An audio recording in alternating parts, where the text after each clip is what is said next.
Bihar PCS की परीक्षा में हिंदी साहित्य निसंदेह एक अच्छा विषय है। बहुत छोटा सा पाठ्यक्रम और अंकदायी तो है ही ये।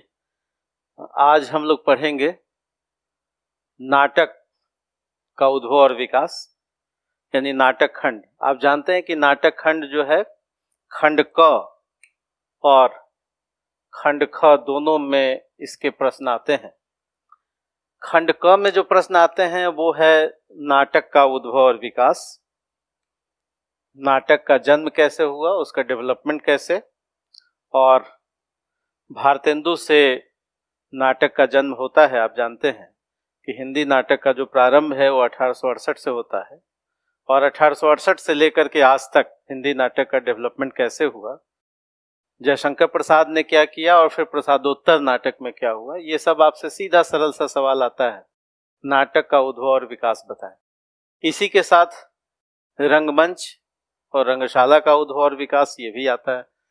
तो खंड क में दो प्रश्न बनते हैं, एक तो नाटक का उद्भव और विकास और दूसरा रंगमंच या रंगशाला का उद्भव और विकास। इसका उत्तर कैसे लिखेंगे ये हम लोग समझेंगे कि कैसे चार्ट और ग्राफ के माध्यम से इसको हम पढ़ सकते हैं और बहुत आसानी से लिख सकते हैं। इसके बाद खंड ख में दो नाटक आपके कोर्स में है, बहुत सरल नाटक और बहुत चर्चित नाटक अंधेर नगरी जो 1880 की रचना है और भारतेंदु हरिश्चंद्र की लोकप्रिय रचना, यानी इससे लोकप्रिय कोई दूसरी रचना नहीं है भारतेंदु हरिश्चंद्र की। अंधेर नगरी आपने नाम सुना होगा। बहुत सरल सा नाटक, सदाबहार नाटक और सर्वाधिक मंचित होने वाला नाटक। तो यहाँ से सवाल पूछे जाते हैं अंधेर नगरी भारतेंदु हरिश्चंद्र। और दूसरा नाटक आपके कोर्स में है और वो है चंद्रगुप्त। चंद्रगुप्त की रचना 1930 में हुई है और जयशंकर प्रसाद ने इसको लिखा है। नवजागरण का जो फेज है, नवजागरण का जो सेकंड फेज है, उसमें अंधेर नगरी की रचना हुई है और नवजागरण के तीसरे चरण में, नवजागरण के चौथे चरण में चंद्रगुप्त की रचना हुई है।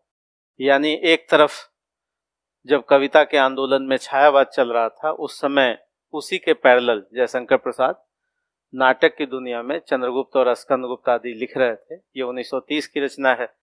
इसमें नाटक खंड से खंड ख से दोनों पूछे जाते हैं, व्याख्या के सवाल भी होंगे और प्रश्न के सवाल भी होंगे। तो आपको ये ध्यान रखना है कि अब तक 64वीं तक क्या पूछा गया, 64वीं बीपीएससी तक क्या पूछा गया, और हमारा उद्देश्य ये है कि 65वीं जो बिहार पीसीएस है इसमें क्या पढ़ा जाए और कितना पढ़ा जाए कि हमको 300 अंक का जो बिहार पीसीएस का जो हिंदी साहित्य का पेपर है उसमें कम से कम 200 प्लस तो आना ही चाहिए, यानी 200 प्लस आना चाहिए। उसमें हम लोग इस क्लास में नाटक की चर्चा करेंगे और सबसे पहले चर्चा करेंगे अंधेर नगरी की। अंधेर नगरी में हम लोग देखेंगे कि अब तक 64वीं तक क्या पूछा गया, व्याख्या में क्या सवाल पूछे गए और कैसे उसका उत्तर लिखा जाए, और साथ साथ प्रश्नों को भी देखें कितना सरल, मुश्किल से 2 या 3 प्रश्न बनते हैं और इसकी तैयारी करना, इसका प्रबंधन करना कितना आसान और सरल होगा, इसको देखेंगे। आप यहाँ देख सकते हैं कि अंधेर नगरी के रचनाकार कौन है, भारतेंदु हरिश्चंद्र हैं। इसको हम 2-3 भागों में पढ़ेंगे। सबसे पहले तो रचनाकार को जानेंगे कि कौन है रचनाकार, और फिर इसका संवेदना पक्ष क्या है, और फिर इसमें रंगमंचीयता के प्रश्न आते हैं। बहुत सरल सा नाटक। तो एक सामान्य परिचय है कि भारतेंदु हरिश्चंद्र, ये भारतेंदु तो इनकी उपाधि है, उपाधि है जो उस समय के रचनाकारों ने दिया था, और इसका मतलब होता है भारत का इंदु। इंदु का मतलब क्या है, चांद। चांद का मतलब श्रेष्ठ, यानी भारतेंदु के योगदान को देखते हुए उस युग के रचनाकारों ने भारतेंदु को उस युग का श्रेष्ठ रचनाकार कहा। तो भारतेंदु उपाधि थी जो काफी अब लोकप्रिय है। इनका जन्म बनारस में हुआ था, वाराणसी, काशी में हुआ था 1850 में, और आप जानते हैं कि मात्र 35 वर्ष जीवित रहे। मात्र 35 वर्ष की आयु थी भारतेंदु की। और इन 35 वर्षों में इन्होंने क्या किया है, 17 नाटक लिखे हैं। हिंदी नाटक के जन्मदाता माने जाते हैं, हिंदी रंगमंच के जन्मदाता माने जाते हैं। और इन्होंने 17 नाटकों में कुछ नाटकों का नाम तो आपको याद होना ही चाहिए। सबसे पहला नाटक विद्या सुंदर है 1868 का, और 1868 से लेकर के इनकी उम्र कितनी, 85 में इनका देहांत हो गया। भारत दुर्दशा जो नाटक है वो सिविल सेवा के पाठ्यक्रम में लगा हुआ है, और अंधेर नगरी नाटक आपके बिहार लोक सेवा आयोग के पाठ्यक्रम में है। आपको जानकारी होगी कि अंधेर नगरी सिविल सेवा के पाठ्यक्रम में पहले पढ़ना था, यानी कि 90 के दशक में जो विद्यार्थी सिविल सेवा देते थे उनको भारत दुर्दशा की जगह क्या पढ़ना था, अंधेर नगरी पढ़ना था। और अंधेर नगरी बिहार लोक सेवा आयोग के पाठ्यक्रम में प्रारंभ से ही। और आप जानते हैं कि बहुत सरल नाटक है, और एक सरल अर्थ क्या हुआ अंधेर नगरी का, एक ऐसी नगरी जो अंधेरी व्यवस्था है। और इसलिए ये सवाल भी पूछा गया, 64वीं में सवाल पूछा गया था कि भारतेंदु ने अंधेर नगरी में तदयुगीन का मतलब है उस समय का शासन व्यवस्था की अन्यायपूर्ण एवं मूर्खतापूर्ण नीति को उजागर करना, ये उद्देश्य था।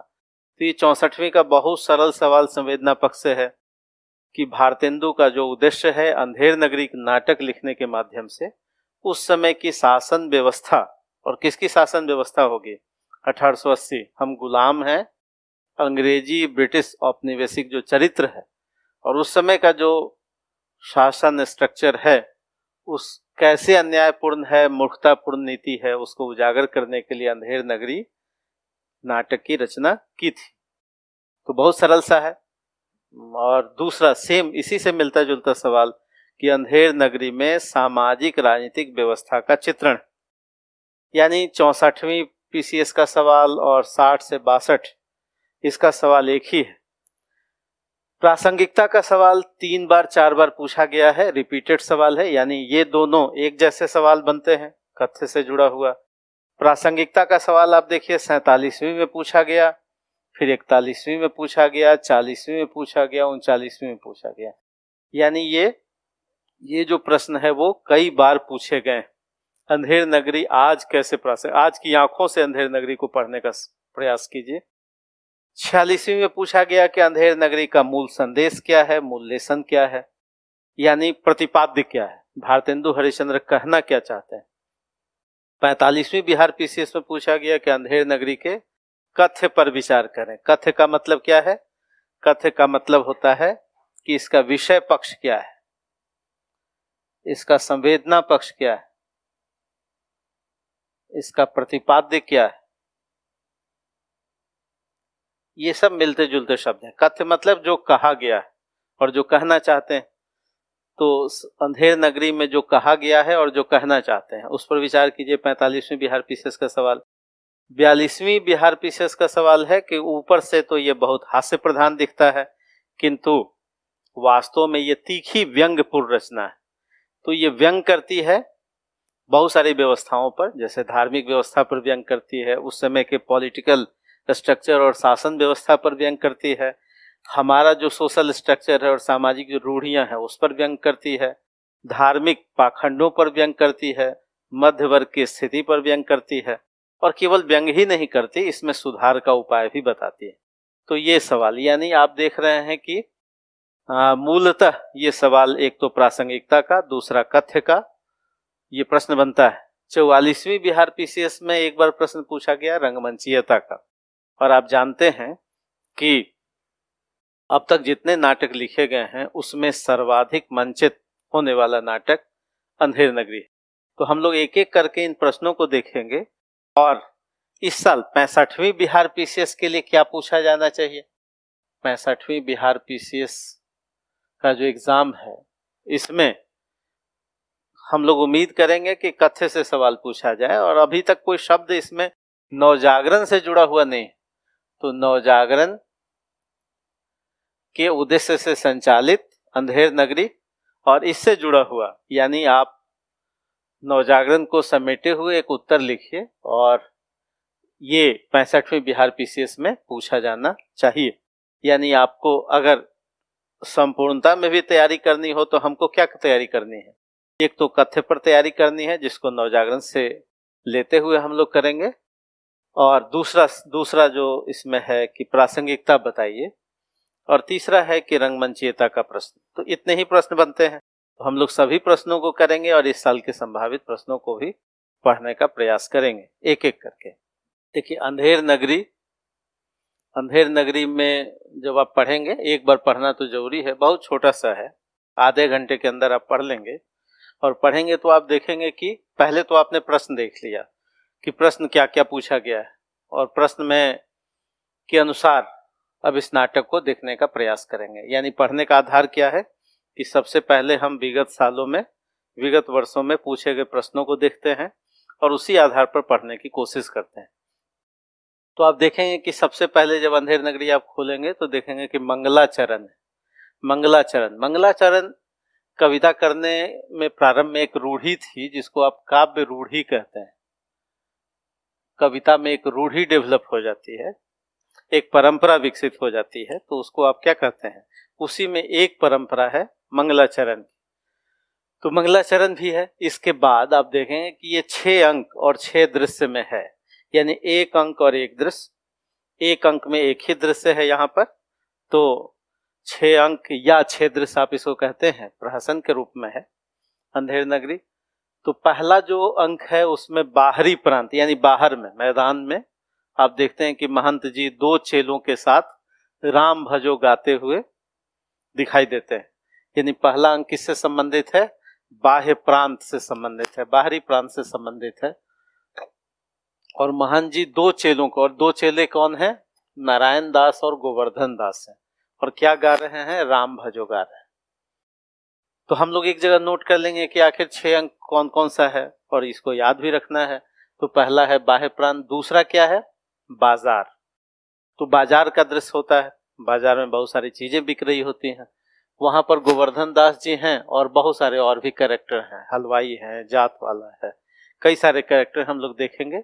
तीसरा जो अंक है, यानी पहला अंक बाह्य प्रांत, दूसरा बाजार, और तीसरा जो अंक है जंगल, और जंगल में महंत जी और नारायण दास जी हैं, और उधर से आप देखेंगे कि गोवर्धन दास कुछ मिठाई वगैरह लेकर के आता है।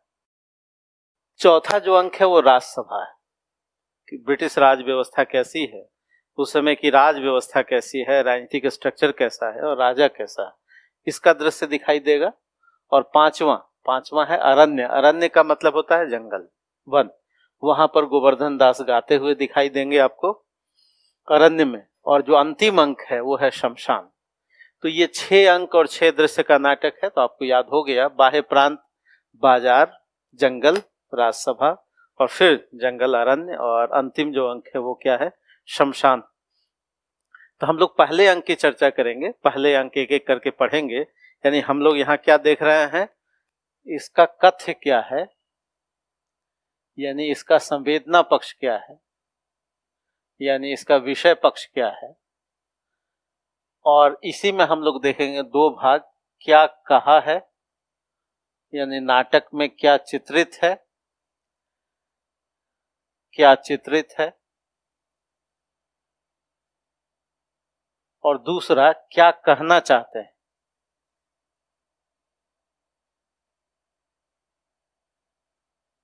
यानी उद्देश्य क्या है, भारतेंदु क्या कहना चाहते हैं, प्रतिपाद्य क्या है। इन दोनों विषयों को आप देखेंगे। तो सबसे पहले तो महंत जी हैं जो 2 चेलों के साथ गा रहे हैं, और क्या कह रहे हैं? राम भजो, राम भजो, राम भजो का गीत गा रहे हैं। वो भी कैसे गा रहे हैं? समवेत गा रहे हैं। समवेत मतलब सामूहिक रूप से गा रहे हैं। तो हमारा ध्यान ये होना चाहिए, पहले तो एक बार आपने पढ़ लिया कि राम भजो गा रहे हैं, 2 चेले हैं। कौन कौन चेले हैं? नारायण दास और गोवर्धन दास। और क्या कह रहे हैं कि भाई जाइए भिक्षा लाइए जिससे ठाकुर जी का भोग लगे। अपने दोनों चेलों के साथ महंत जी साधु सन्यासी आज भी आप देखते हैं चेले के साथ बहुत विश्वसनीय हैं, इन पर हमारा भरोसा होता है, भारतीय संस्कृति के नैतिक मन के प्रतीक हैं। और राम भजो का नैतिक संदेश देते हुए भिक्षा लाने के लिए कहते हैं जिससे ठाकुर जी का भोग लगे। और साथ में अंत में चेतावनी देते हैं। एक शिष्य को कहते हैं कि भाई तुम पूर्व दिशा की तरफ जाओ, दूसरे शिष्य को कहते हैं कि पश्चिम दिशा की तरफ जाओ और वहां से क्या लाओ, भिक्षा लाओ। और चेतावनी क्या देते हैं, चेतावनी देते हैं कि लोभ नहीं करना, चेतावनी ये देते हैं कि कभी भी लोभ नहीं करना। और ये पंक्ति आपको याद रखना है, तो सरल सी पंक्ति है, लोभ पाप को मूल है। पाप का सार ही लोभ है, पाप का सारांश, पाप का केंद्र। पाप होता किस लिए है, उसके केंद्र में क्या है, लोभ है। लोभ पाप को मूल है। लोभ मिटावत मान, लोभ क्या करता है, आपकी मान प्रतिष्ठा को मिटा देता है। लोभ, इसलिए लोभ कबहू नहीं कीजिए, लोभ कभी नहीं करना चाहिए, या में नरक निदान। और नहीं तो अंत में आपको क्या मिलेगा, अंत में नरक, दुर्गति होगी, खराब गति होगी, यानी आप संकट में पड़ेंगे। तो एक संदेश है, नैतिक संदेश महंत जी का, बहुत सरल। अब इसमें समझना कि ये तो कहा क्या गया है, ये हुआ क्या कहा और क्या चित्रित है। तो आपको समझ में आ गया कि महंत जी हैं, उनके दो चेले हैं, नाम याद हो गया, नारायण दास और गोवर्धन दास। गीत क्या गा रहे हैं, राम भजो का, भिक्षा लाने के लिए कह रहे हैं और ये चेतावनी दे रहे हैं, लोभ पाप को मूल है, लोभ मिटावत मान। अब देखिए, अब यहां पर समझने के लिए कि क्या कहना चाहते हैं, ये तो हो गया कि हर विद्यार्थी पढ़ेगा ही। अब आपको जानना है कि क्या कहना चाहते हैं। तो आप समझिए कि ये महंत हैं कौन, महंत का मतलब क्या है। तो महंत का मतलब है ये नवजागरण के संत हैं। अब आपके अंक कैसे बढ़ेंगे, आपको समझना पड़ेगा, ये समझाना पड़ेगा, कॉपी में लिखना पड़ेगा कि महंत ये हैं कौन, महंत और क्यों महंत ही हैं, बाकी लोग क्यों नहीं हैं। आखिर भारतेंदु ने क्यों सोचा होगा। भारत दुर्दशा पढ़ेंगे तो वहां भी एक योगी, पहले अंक में कौन आएंगे, भारत दुर्दशा में योगी आएंगे। और योगी क्या कहेंगे, तो योगी कहेंगे कि रोवहु सब मिल के आवहु भारत भाई। और यहाँ पर महंत जी हैं, तो आखिर ये नवजागरण के संत हैं और ये हमारे सांस्कृतिक श्रेष्ठता के प्रतीक हैं, सांस्कृतिक श्रेष्ठता के प्रतीक हैं। ये साधु हैं, सन्यासी हैं, संत हैं, विश्वसनीय हैं, विश्वसनीय हैं और लोभी नहीं है। ये नेतृत्व दे सकते हैं, नेतृत्व देने में सक्षम, नेतृत्व देने में ये समर्थ है।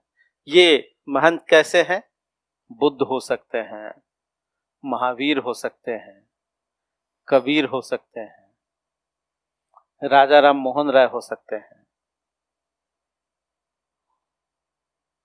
आगे चल करके विवेकानंद हो सकते हैं, आगे चल करके गांधी भी हो सकते हैं। तो इस तरह से भारतीय सांस्कृतिक श्रेष्ठता के प्रतीक हैं ये, यानी वैसा व्यक्ति जो भारत को आज़ादी दिला सकता है, भारत की समस्याओं को समझता है, जिस पर लोगों को भरोसा है। तो ये गांधी, आगे चल करके आप देखेंगे कि गांधी रूपी महंत भी हम लोगों को, राष्ट्र को दिशा देते हैं और स्वतंत्रता उपलब्ध कराते हैं। तो आप देखें कि महंत का मतलब क्या हुआ कि ये नवजागरण के संत हमारी सांस्कृतिक श्रेष्ठता के प्रतीक हैं। और कहते क्या है, राम भजो। तो राम भजो क्यों भाई, ये राम कौन है, ये राम है कौन। तो राम का मतलब क्या हुआ, तो राम का मतलब रामत्व गुण, राममय गुण। राम भजो का नैतिक संदेश दे रहे हैं, यानी पहले ही अंक में भारतेंदु समाधान भी देते हैं। एक तो समस्या भी बताते हैं और दूसरा समाधान देने की कोशिश करते हैं कि हम भारत को अपनी सांस्कृतिक श्रेष्ठता के साथ ही बचा सकते हैं। राममय गुण क्या है, तो सत्य है, आप जानते हैं, शील है, मर्यादा है, मन वचन और कर्म में एकता है, एकता है। ये सब राममय गुण है। तो राम का मतलब मंदिर में है वो नहीं है, राम का आचरण कैसा है। राम भजो कह रहे हैं, भजो मतलब केवल भजना नहीं, उसके रामत्व गुणों को अपनाना। यानी एक नैतिक संदेश से अपने शिष्यों को कह रहे हैं कि भाई आप क्या भजो, राम भजो। राम भजो का मतलब है कि राम में गुणों को अपनाओ और राम में गुणों को याद रखो, यानी अपनी सांस्कृतिक सूचिता का ध्यान रखो।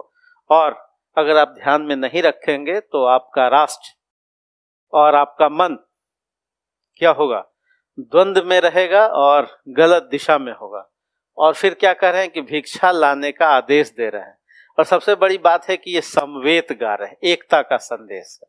समवेत का मतलब हुआ एकता के साथ, सामूहिकता के साथ, यानी एकता का संदेश है, नवजागरण का बोध है, आधुनिक तार्किक चिंतन है और हमारे विश्वसनीय सांस्कृतिक श्रेष्ठता के प्रतीक महंत क्या कह रहे हैं, राम भजो का नैतिक संदेश। और उसके साथ साथ कह रहे हैं कि भाई तुम ले आओ भिक्षा। भिक्षा का मतलब जितनी आवश्यकता हो उतना ही लाओ, संग्रह मत करो। तो ये गांधी जी के ट्रस्टीशिप को भी बता रहा है। यानी आप कह रहे हैं आगे चल करके गांधी जिस ट्रस्टीशिप की बात करेंगे उसको भी, यानी जितनी आवश्यकता है उतना ही लाओ, संग्रह के लिए मत लाओ।